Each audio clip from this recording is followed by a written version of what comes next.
শিলিগুড়ি সেবক রোডে ইন্ডাস্ট্রিয়াল এস্টেটের প্লাস্টিকের কারখানায় বিধ্বংসী আগুন। সকাল ৯টা নাগাদ আগুন দেখতে পান পাশের অফিসের একজন কর্মী। শিলিগুড়ির এই কারখানা সেবক রোডের ওপর ইন্ডাস্ট্রিয়াল এস্টেটের প্লাস্টিক কারখানা, যেখানে বিধ্বংসী আগুন লেগেছে। পাশের অফিসের একজন কর্মী তিনি দেখতে পান। এরপর দমকলে খবর দেওয়া হয়। দমকলের দুটি ইঞ্জিন আসে ঘটনাস্থলে। আগুন নেভানোর লাগাতার চেষ্টা চলছে। সনদ ঝা আমাদের প্রতিনিধি রয়েছেন আমাদের সঙ্গে। সনদ, কি অবস্থা এখন?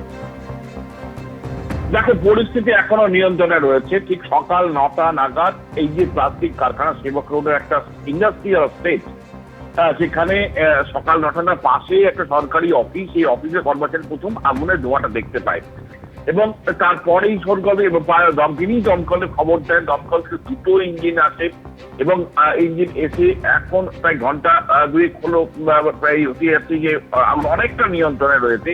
তবে আগুন ঠিক কি কারণে লাগলো তা পরিষ্কার নয়।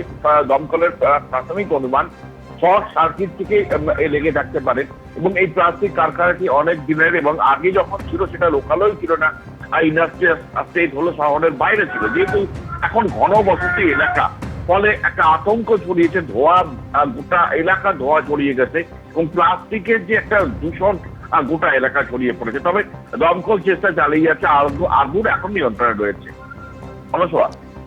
ধন্যবাদ সনদ।